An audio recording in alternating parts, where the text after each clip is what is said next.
Thank you, Mr. Deputy Speaker. Well, it feels like we've entered yet another episode of Hancock's half hour, but unfortunately, it's laughable for all the wrong reasons. The first motion on the debate today indirectly is relevant to Scotland and my Kirkcaldy and Cowdenbeath constituency. And without independence, Scotland will continue to suffer the consequences of UK government's hapless leadership on COVID.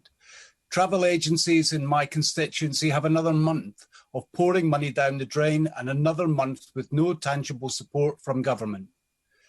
That first motion is England only, so Alba members will abstain on that principle. But to those who have suffered loss of life and bereavement, the government's response of repetitious, braggadocious claims at every juncture must be disheartening. It's more indicative, as I said earlier today, of a Del Boy Britain. Everything will be fine because we're British. It's precisely why we find ourselves in this position. This government have put political priorities over public safety. There's been a lack of action on border control at the start of the pandemic and with the identification of the Delta variant.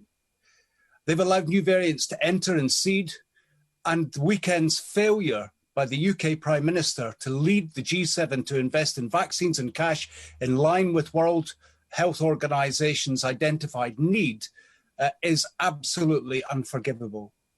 There has been an unwillingness to listen, to learn and respond. Chaotic messaging, abandonment of testing in March 2020, instead of using that nadir of the pandemic to expand testing. The Secretary of State has continued in his overconfidence in the field lateral flow test devices, and the chaotic education policy has only made things worse. There are continued huge gaps in support driving poverty and disadvantage in the face of repeated warnings. And these are not just my concerns. Many have been raised in the prestigious British Medical Journal.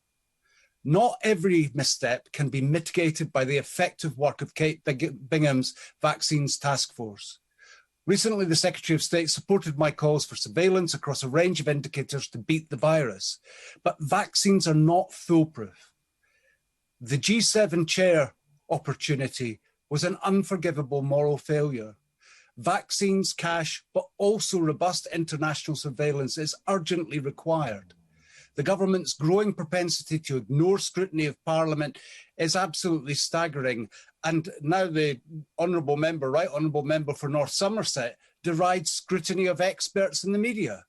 It's been never clearer than with their vote-dodging reduction in overseas aid, and that will not be forgiven. This is a global and dynamic challenge. The complete inadequate response from the G7 summit risks the development of ever more virulent variants.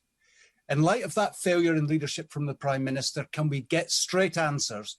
Probably not. What action is the Secretary of State taking to secure our public health by working to meet those WHO targets for vaccines, cash and surveillance?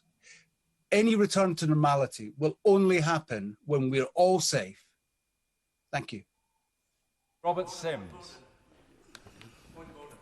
Point of order, Dr. Liam Fox. Deputy Speaker, I wonder if it would be possible for you to convey to Mr Speaker the need that while we are still in the restrictions we have in Parliament, we need to try to find ways when we are able to intervene with the contributions being done by video, because otherwise we are unable to challenge the sort of views of the Scottish nationalists who claim that the problems they suffer in the COVID pandemic are a result of the United Kingdom government's actions when they themselves have the same powers to deal with them in Scotland had they chosen to do so differently, but they haven't. I'll make absolutely certain that the request that the Right Honourable Member has made is presented to the Speaker, and I'm sure that he will respond in his usual fashion. Sir Robert Sims.